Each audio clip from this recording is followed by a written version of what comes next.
Chapter 71 The Forest Suit. Rico 3 marched through the forest with steady, stomping streets. His blocky head swiveled from side to side, scanning for any sign of Ross. But he was distracted. You see, everywhere that Rico went, he was met by shrieking animals. He didn't know it, but he was in the midst of a coordinated assault. Super hooted orders from above. Hawks, sparrows, owls. They dive in from front of his eyes. Fink barked orders from below. Orders bombed from below. Hares, weasels, foxes dashed between his legs.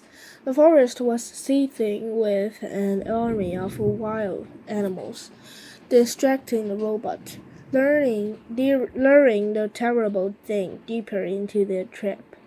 Chit-Chat leaped out from the branches and clawed at the robot's eyes, yelling, "Anyone who shows up on our island and tries to take my friend's mother away has a big problem, which is me." Then she leaped back into the branches. The robot pointed his rifle at the squirrel and pulled its trigger. A blazing beam of light shot through the forest and sent tree limbs crashing to the ground. It grazed poor Chit-Chat, singing. It grazed poor Chit-Chat, singing the end of her tale. But he ignored the pain and scurried up to the safety of the canopy. With each stride, the ground grew a little softer, and the robot sank a little deeper, until he was up to his waist in thick, heavy muck. His churning legs slowed to a stop, and he stood there computing whether to move forward or backward. Rico 3 was now an easy target. "Begin the bombardment," ordered Super. The sky darkened as the storm of birds descended from the treetops. They swooped past the robot and splattered his face with their droppings. Bird after bird swooped and splattered, and the robot's eyes were instantly caked in filth. "Don't let up," screeched the owl. "Give it everything you've got." There seemed to be an endless stream of birds with an endless amount of droppings. Rico 3 let go of his weapons and wiped his filthy face with both hands. That was a moment the fuzzy bandits had been waiting for. They dashed out from the weeds, snatched the rifle with their nimble hands, and dragged it away. Tony and Crown Point looked on from the underbrush. The buck lowered his head, and the raccoons carefully placed the rifle upon his antlers. Then the deer and the raccoons slipped into the shadows. By the time Rico 3 realized his weapon was missing, it was too late. He let out a sad electronic tone, and then, as the birds continued their bombardment, the robot turned and blindly tracked back through the muck. It was now time for the final stage of the plan. Broadfoot, the bull moose, emerged from the trees and stood directly in the path of the blinded robot. Rico 3 had no idea that his very step brought him closer to the mighty animal. When the robot was in range, Broadfoot turned and kicked back with his powerful hind legs. There was a sharp crack, and junk sprayed from the robot's head.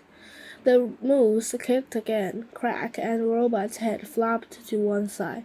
A tear in his neck exposed a tangle of silver top tubes. But Rico 3's legs kept pumping, so Broadfoot kept kicking. He pounded the robot's head with his heavy hooves,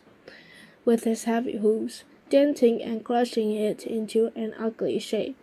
And when one final crack, the head broke loose, soared through the air, and scrunched into the mud. The headless robot fizzled and smoked. His legs ground to a halt, and he never moved again. Chapter 72. The mountain rumbled. Rico, too, stood at the mouth of the cave. Rhythm Unit 7134. Are you in there? In here? The only response was his own flat voice echoing back. But he sensed movement somewhere down the tunnel. So he switched on his headlights, raised his rifle, and marched inside.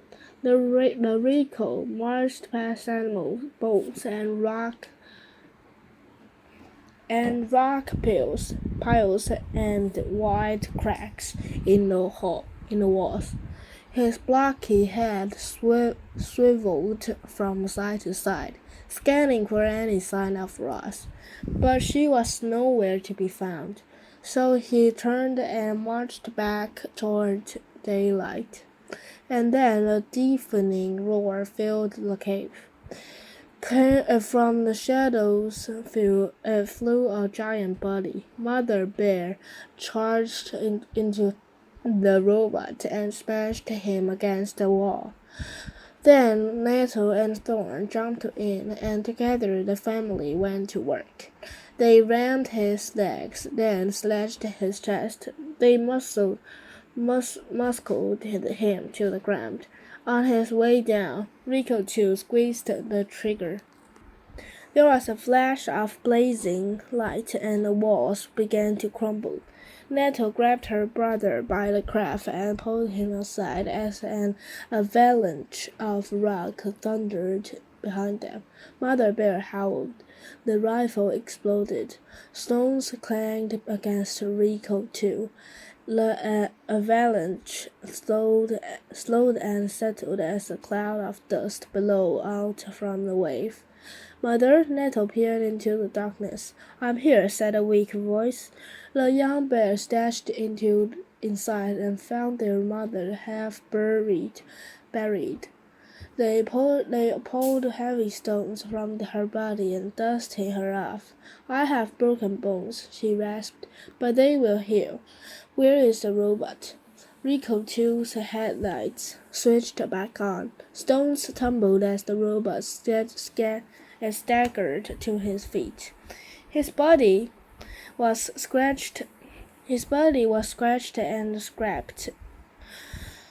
His head was badly dented. His left arm was completely useless. So drooped, it was tossed aside. Then the one-armed robot limped out of the cave and continued the hunt for Rod. Don't worry about me, Mother Bear crowed to Nettle and Thorn. Kill the robot. With his heavy limp and his grinning gears, Rico too was easily to track. The young bears caught up with him as he was entering.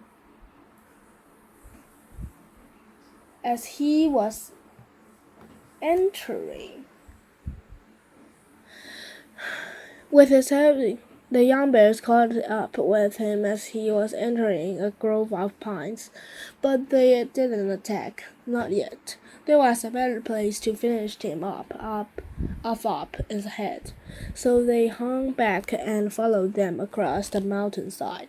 The distant rumble of the waterfall grew louder with each passing minute, and then a slash of white appeared through the trees soon. The robot was standing beside the rolling, frothing river just above the falls. He was too badly damaged to leap over the falls or to wade through the rapids or to climb down the cliffs. But he had continued his hunt for the target, so he started limping upriver in search of a safer crossing. There was a rustling, and the young bears exploded out from the trees. They threw their heavy shoulders against the robot's body, and he stumbled sideways onto the riverbank. Nettle reared up and wrestled the robot, twisting and shaking him with all of her strength. Rico too felt his feet slipping on the rocks. He felt his body tipped over, and then he plunged into the white water, and he brought Nettle with him. The current immediately swept Nettle toward the falls. He rolled through the rapids, crashed into one rock, and then desperately clambered onto another. Rico, too, stood straight up, and the river rushed around him. He took a deep step, slipped, and disappeared beneath the water. But then he was up again. Thorn ran to help his sister, but she was pointing upriver and roaring. Use the logs. When the younger bear turned around, he saw that what she meant. A jumble of broken logs were wedged between the rocks of the rapids, and a moment later Thorn was on top of them, with water sloshing over his back. He forced the pole between the logs and pried the top one loose. It splashed into the river and wound its way down through the rapids, only to roar harmlessly past the robot. Then it dropped out of sight. The bear tried again. He popped another log inside the river, and this one spun just in time to ram its full weight into the robot's chest. Rico, too, went sailing backward and sinking beneath the surface. When he reappeared, the river was full of heavy wooden torpedoes. One log pounded the robot's shoulder. Another slammed his face. More logs knocked through him closer and closer to the falls. The current became too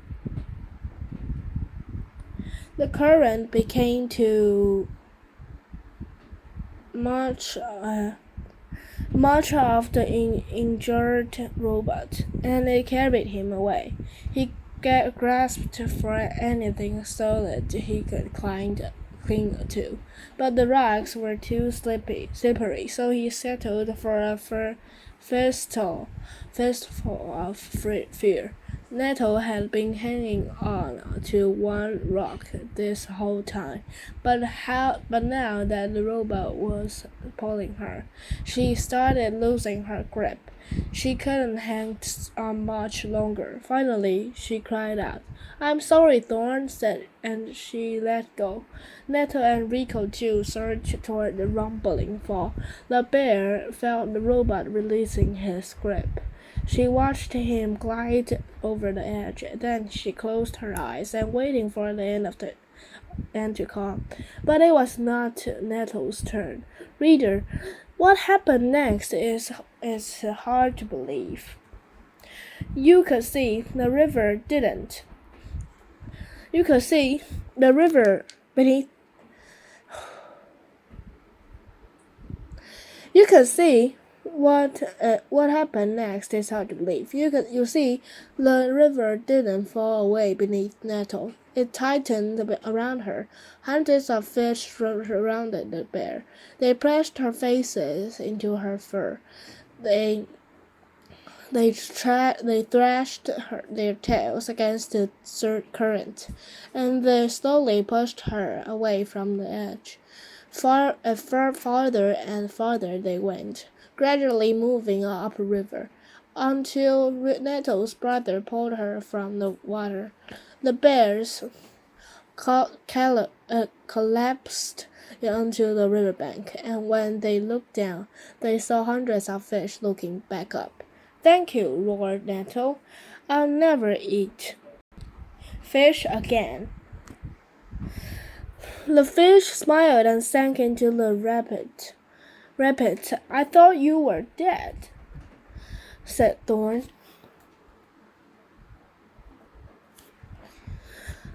Breathing hard. "So did I," Nettle laughed.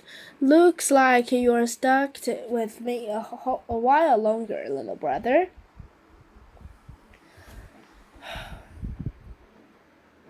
"I'm not little." It felt good to joke, but the bears quickly turned serious. They were both bruised and bleeding, and their mother was in far worse condition. However, it would all be worthwhile if Rico too had finally been killed. The bears crept to the edge of the cliff, and there, at the bottom of the waterfall, strained across the wet rocks, and was the shattered body of the dead robot. Chapter 73 The Chase. Rico 1 was standing in the great meadow. He stared up at the smoking hill of ash and then down at the stampede of footprints around it. There had been a large bonfire with hundreds of animals and a robot. But why? Rico couldn't make sense of what he was seeing. After thoroughly exploring the site, he continued through the meadow and inside the forest. It was around that time that he lost communication with Rico 3 and then Rico 2, and he knew that his partners had both been destroyed. Rico 1 would have to hunt down the target by himself. The hunter marched on, his blocky head swiveled from side to side, scanning for any sign of loss. He was soon gazing across the glassy surface of a beaver pond. On the far side, a thread of smoke drifted up from another of those wooden domes. With his powerful legs, the robot launched himself up through the air, soaring in a high, graceful arc over the pond and down to the other side. His heavy feet slammed into the ground, leaving deep craters into the garden by the dome. He hunched over and looked inside. Fur and feathers and the dying coals of a fire, but the target wasn't in there. Rico stood perfectly still and watched as a soft rain started dripping down through the tires of the forest, and then he sensed it. Up in the canopy was something that didn't belong. Ross had been spotted. The hunter watched his target drop from branch to branch down to the forest floor. Then she bounded away through the thicket tangled underbrush without stirring a leaf, without snapping a twig, and vanished into the green. However, Rico 1 had other means of tracking her. He could sense her electronic signal. The signal was gliding around the edge of the pond, but it was fading fast. A few more seconds and he would lost it entirely. Rico 1 burst into a sprint.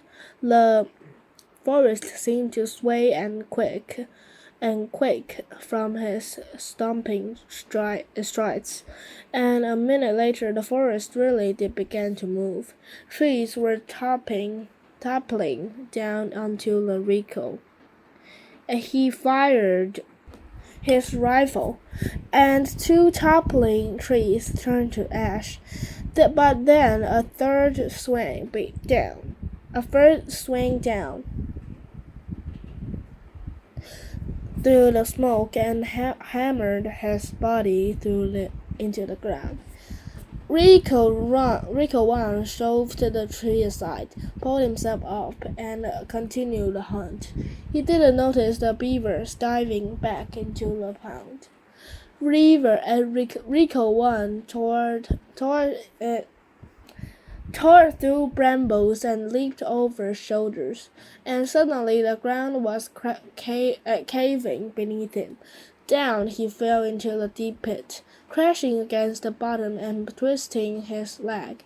The robot violently pointed his leg back into shape. Then he launched himself up and out of the pit. He didn't notice the groundhogs watching for their tunnels. The hunter faced one trap after another. He was pelted with flaming pine cones, and tripped by taut vines, and crunched by tumbled rocks. The hunter now limped and rattled and was covered in scars, but he kept going. Ross galloped back and forth across the island again and again as she tried to lose Rico 1, but no matter how fast she ran, or how well she hit, or how many animals helped, she couldn't escape the sound of the hunter's stomping footsteps. She had never run so hard for so long, and while her mechanical body was holding up, her wooden foot was not. After hours of relentless pounding, it finally gave up. She was galloping through the rocky forest by the sea cliffs when her foot splintered apart. As soon as Rico 1 found fresh wooden splinters, he knew as his target was in trouble. He stumped out from the trees into the cliff's top and scanned the coastline below. Geese were flying down through the drizzle.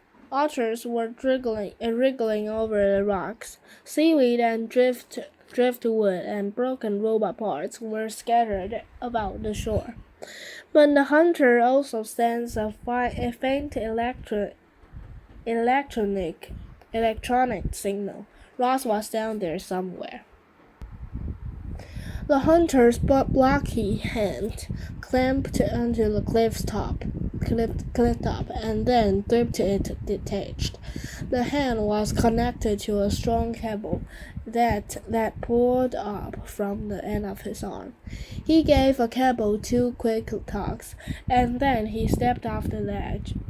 Rico 1 zipped down the cliffside, one arm releasing cable. The other clutched his rifle, and he slowed to a gentle stop just as he reached the ground. Then, high above, the robot's hand unclamped and followed the cable all the way down, until, flipped, it snapped right back onto the end of his arm.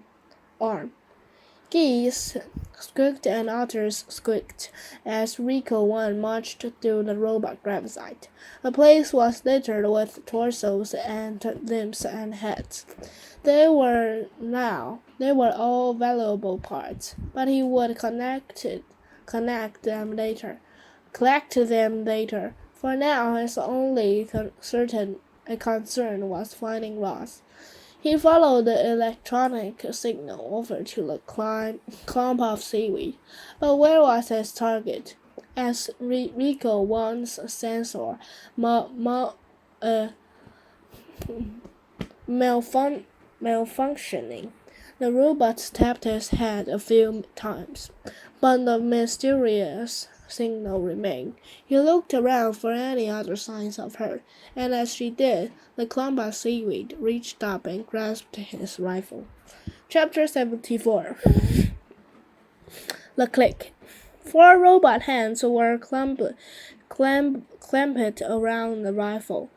Rico 1 loomed above. Ross lay below,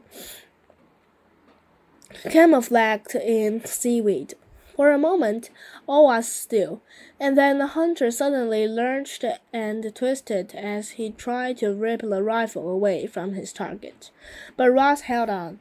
Seaweed fell from her body as she was lifted right off the ground. Her legs tangled in the air until she pounded a foot and a stump against the hunter's broad chest. Leaned back, and the pull of the rifle with all her strength. Waves crashed as the robots grappled for the weapon. But Ross was no match for Rico 1.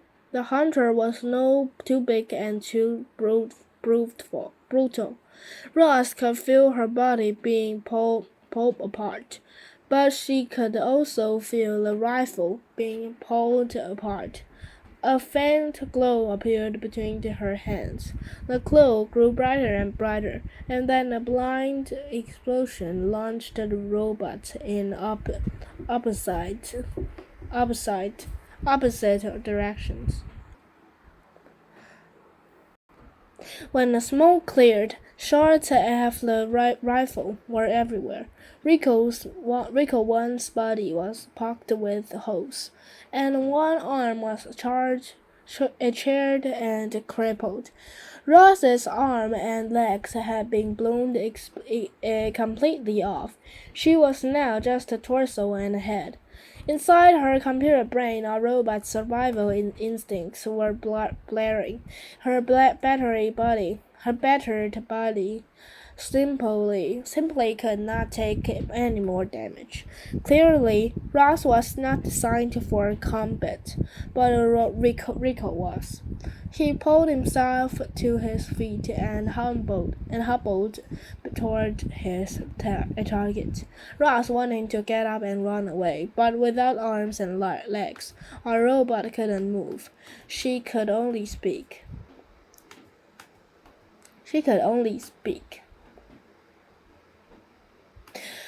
Please do not deactivate me, she said. Rico 1 ignored her. His blocky hand reached past her face and touched the back of her head. Click. Chapter 75. The Last Rifle. With the target deactivated, Rico 1 calmly moved on to the next phase of his mission. He limped through the gravesite and began collecting every single robot part. He splashed into the shallows and returned with a foot. She shook the sand from a cracked torso. She pulled a head out from the tight pool. Each part was then piled around Ross's lifeless body. Bright Bill watched in horror as his mother slowly disappeared under a pile of part.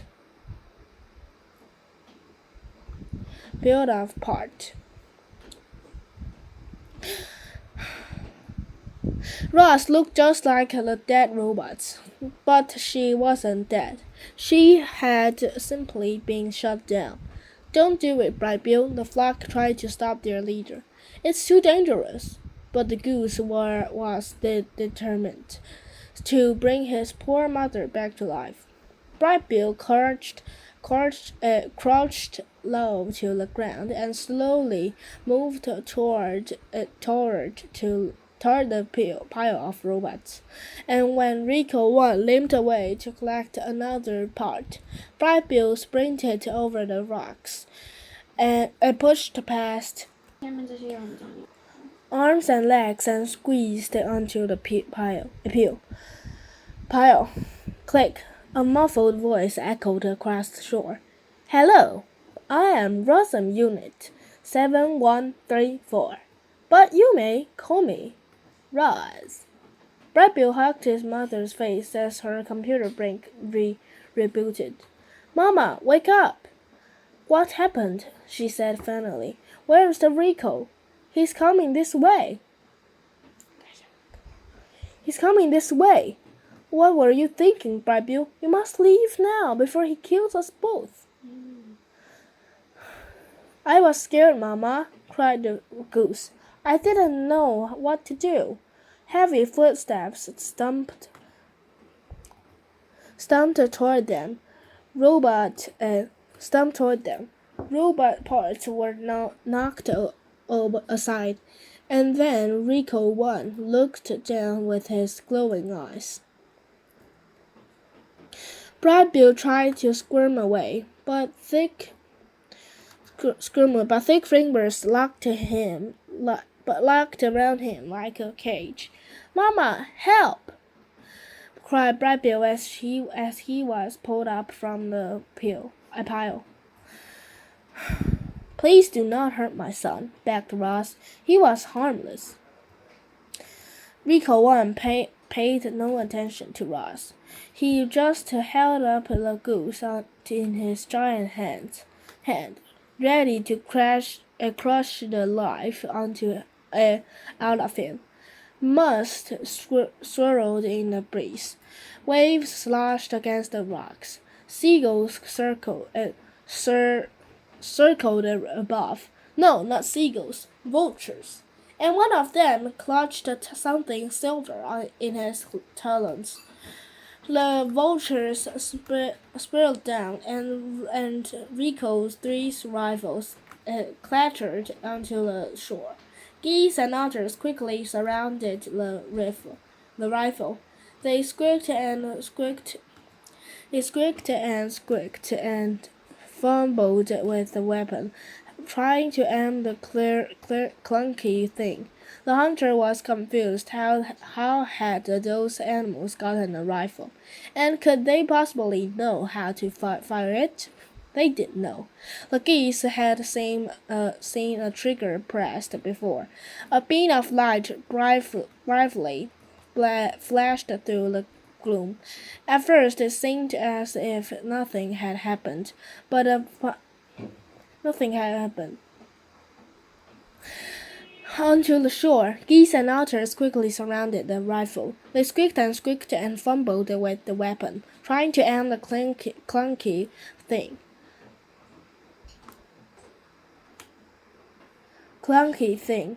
But I was scared, Mama. They didn't know. The geese had been a trigger pressed before. A beam of light flashed through the gloom. At first it seemed as if nothing had happened, but a moment later, Rico 1's chest began glowing a brilliant orange, and then it was melting and oozing down his front. And soon there was a wide, gaping hole in the middle of his torso. His hand suddenly unclenched, and Brad Bill fluttered away. Sea water sprayed over the gravesite, and steam hissed up from the Rico's scorching hot guts. He shook and twitched and collapsed beside Ross. Rico 1 turned his face to Ross and spoke in a quiet, garbled voice. More Ricos will come for you, and if you destroy them, still more will come. The makers will not rest until all missing robots have been retrieved. What? When? When will they come? Said Ross. How long did we have? You can still be fixed, Ross. Go to the airship. Bring all of the robot parts with you. The ship knows what to do. His voice went silent. His eyes went dark. Rayco 1 was dead.